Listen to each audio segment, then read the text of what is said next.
আসসালামু আলাইকুম প্রিয় দর্শক, শনিবার আবারও হাজির হলাম লিগাল আপডেট উইথ এনটিভি অনুষ্ঠান নিয়ে। আছি আমি ব্যারিস্টার সাইম এবং জনাব নাশিদ রহমান।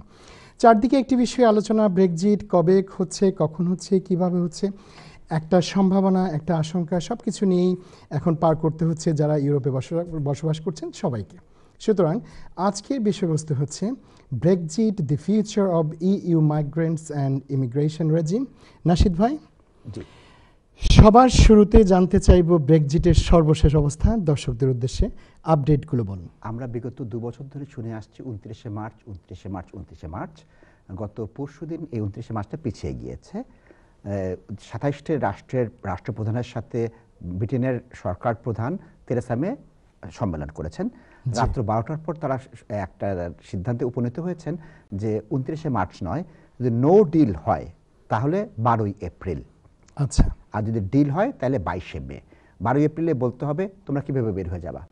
জি, নো ডিল করে বের হয়ে যাও, অথবা তোমরা এক্সটেনশন চাও, অথবা তোমরা আর্টিকেল 50 তোমরা বলতে এটা কি ইউকে কে বোঝানো ইউকে হচ্ছে? অপশন দেওয়া হচ্ছে। তাহলে আপনি যেটা বললেন যে 29 তারিখ হচ্ছে না, 12 তারিখ হতে পারে যদি নো ডিল হয়। No deal হয়। তাহলে 12 তারিখ কিংবা তার আগে ইউনাইটেড কিংডম ইউরোপকে বলবে যে তারা ডিল সহ কিংবা ডিল ছাড়া বের হয়ে যেতে চাচ্ছে। প্রথম শর্ত ইউরোপ দিয়ে দিয়েছে, সংসদে পাশ করো। পাশ করতে পারছে না তেরেসা মে, তুমি জনগণের ম্যান্ডেট নিয়েছো, এটা আইনগত প্রক্রিয়ার ম্যান্ডেট নাও। এই যে পাশ করার কথাটি বললেন, এই জি। পাশ করা বলতে কি পাশ করার কথা বলা হচ্ছে? এটা মিনিংফুল ভোট যেটা বলা হচ্ছে, ইন্ডিকেটিভ ভোট নয়। এটা যে তেরেসা মের ডিলটা যদি বারবার হারছে, ওই ডিলটাকে পাশ করে নিতে হবে।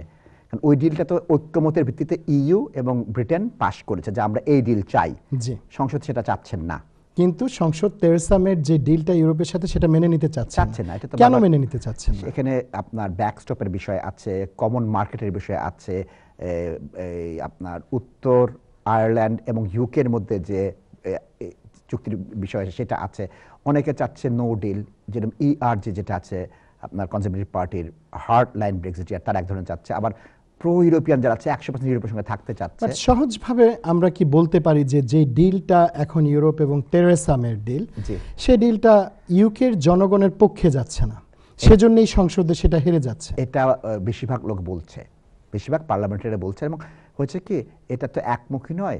কনজারভেটিভ পার্টি চতুর্মুখী ভাগে ভাগ হয়ে গেছে, নিঃসন্দেহে। লেবার পার্টি চতুর্মুখী ভাগে ভাগ হয়ে গিয়েছে, এবং এখানে ক্রস পার্টি অপিনিয়ন তৈরি হচ্ছে। opinion তৈরি হয়েছে। তাহলে আপনার কি মনে হয় যে এই অবস্থাতে একটা ডিলের সম্ভাবনা কি আছে নাকি? সম্ভাবনা আপাতত নেই।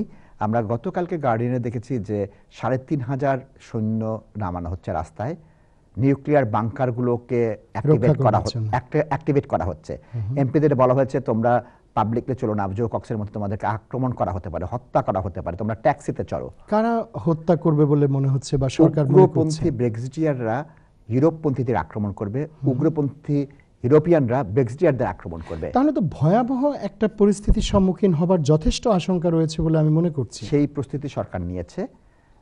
পুলিশ বাহিনীকে করা হচ্ছে, 8 থেকে 10 জন এমপিকে বলা হচ্ছে তোমরা এলাকায় যাবা না, তোমাদের উপর আক্রমণ হবে। এবং আমার তো মনে হচ্ছে যদি ব্রেক্সিটটা নো ডিল সহ হয়, সেক্ষেত্রে পরিস্থিতি বেশি খারাপের দিকে চলে যাওয়ার সম্ভাবনা আছে। আজকে মিলিয়ন ম্যান মার্চ হয়েছে সেন্ট্রাল লন্ডনে, সারাক্ষণ টিভিতে দেখানো হচ্ছিল। জি। এবং ওখানে যেটা হয়েছে, এসএমপি থেকে গিয়েছে, লেবার থেকে গিয়েছে, কনজারভেটিভ পার্টিতে গিয়েছে, আপনার ইন্ডিপেন্ডেন্ট গ্রুপ যারা তারা গিয়েছেন। তার ফলে ওখানে একটা সমর্থন আছে।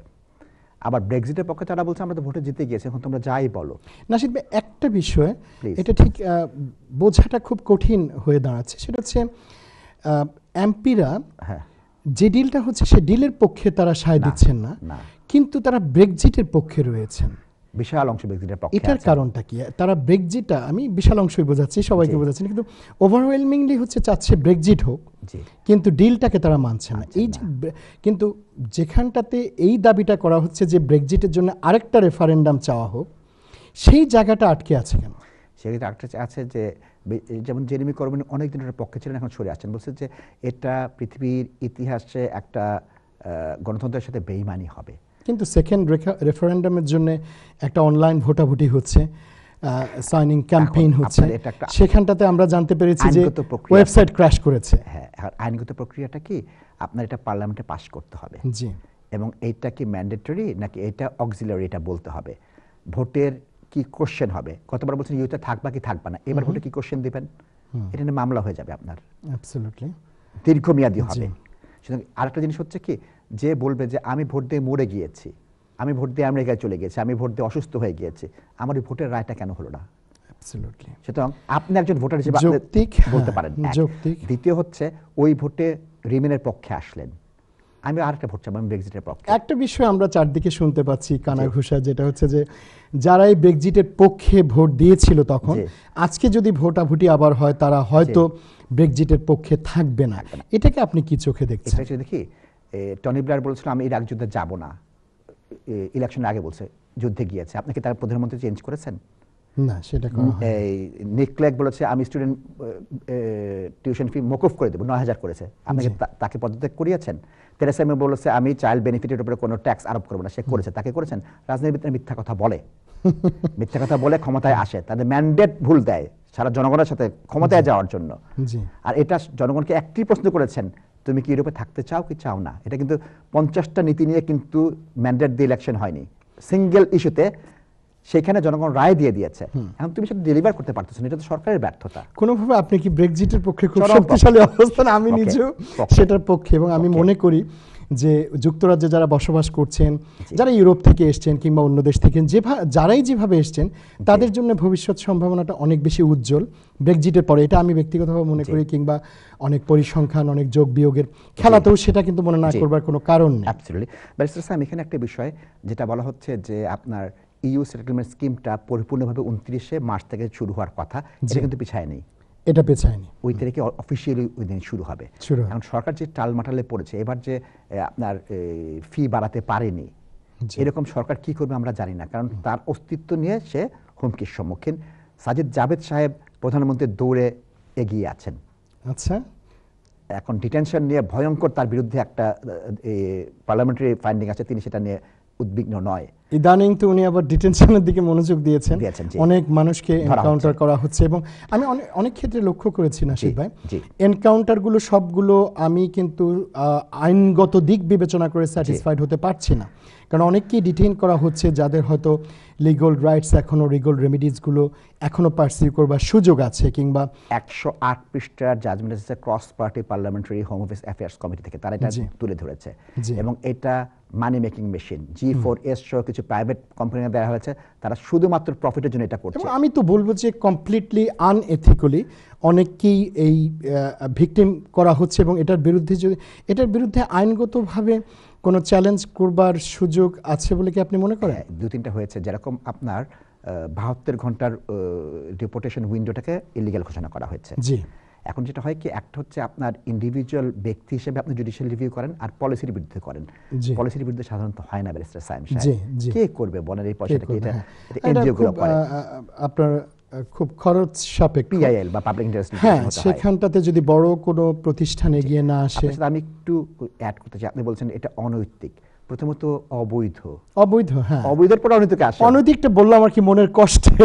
আমরা যখন চ্যালেঞ্জ করব, রাষ্ট্র যখন আইন মানছে না, রাষ্ট্র যখন তার বিধান মানছে না, রাষ্ট্র বিধান তৈরি করে সেটাকে ভঙ্গ করছেন, তৃতীয় বিশ্বের জায়গায় চলে গেছেন ব্যারিস্টার শাহিন সাহেব। তার চেয়ে খারাপ অবস্থা নাশিদ ভাই, কয়েকটা কেসে আমি দেখেছি, আমার ক্লায়েন্টদের কেসে, যাদের কোর্ট অফ অ্যাপিলে মেরিটস সহ কেস পেন্ডিং ছিল, তাদেরকে আটকানো হয়েছে। পরবর্তীতে আমরা যখন চ্যালেঞ্জ করলাম, তাদেরকে ছেড়ে দেওয়া হলো। এবং আমি এটাও আপনাকে বলি, আজকে আমার কয়েকজন ক্লায়েন্টের ক্ষেত্রে যেটা ঘটেছে, তাদেরকে তাদের কোর্ট অফ অ্যাপিলে একটা কেস পেন্ডিং থাকা অবস্থাতে তাদেরকে ডিটেইন করা হয়েছে। পরবর্তীতে যদিও আইনগতভাবে আমরা তাদেরকে বের করে নিয়ে আসছি, দেখা গেল ওই ক্লায়েন্টরা আজকে সেটেলড হচ্ছে এই দেশে সম্পূর্ণ একটা রুটেই হচ্ছে, যেটা তারা চেয়েছিল রেমেডিটা, সেই রেমেডিটা পেয়ে আজকে 10 বছরের গ্রাউন্ডে তারা এদেশে বৈধভাবে সেটেলড হচ্ছে। তাহলে এই যে ক্লায়েন্টকে ডিটেইন করা হলো, অবভিয়াসলি যখন আমরা চ্যালেঞ্জ করি আনলফুল, আনফেয়ার, এগুলো তো আমরা বলি, মনের কষ্টে বলেছি যে আনএথিক্যাল। একটা আনএথিক্যাল ব্যাপার কিন্তু খুব সহজে প্রথম বিশ্বের এমন দেশগুলো থেকে আশা করা যায় না, যেখানে আমরা বলি হিউম্যান রাইটসের দেশ, আমরা বলি আইনের দেশ। এগুলো নাশিদ ভাই, যাই হোক, ব্রেক্সিট তো হচ্ছে, এটা মোরলেস কনফার্ম, এবং আপনিও চাচ্ছেন ব্রেক্সিটটা হোক, সুতরাং সেটা হবে। উইথ ডিল ব্রেক্সিট, সেটাই প্রশ্নটাও ছিল। সেটা যদি নো ডিল হয়ে যায়, তাহলে সেটা ইমিডিয়েটলি কি ধরনের ইম্প্যাক্ট পড়বে বলে মনে হচ্ছে? সরকার 10টি ক্ষেত্র তৈরি করেছে, যেসব ক্ষেত্রে মারাত্মক। নাশিদ ভাই, ব্রেকে চলে যেতে হচ্ছে, ব্রেক থেকে এসে কথা শুনবো। দর্শক সাথে থাকুন, বিরতির পর এসে আবারও আপনাদেরকে ব্রেক্সিট নিয়ে আলোচনা শোনাবো। ধন্যবাদ।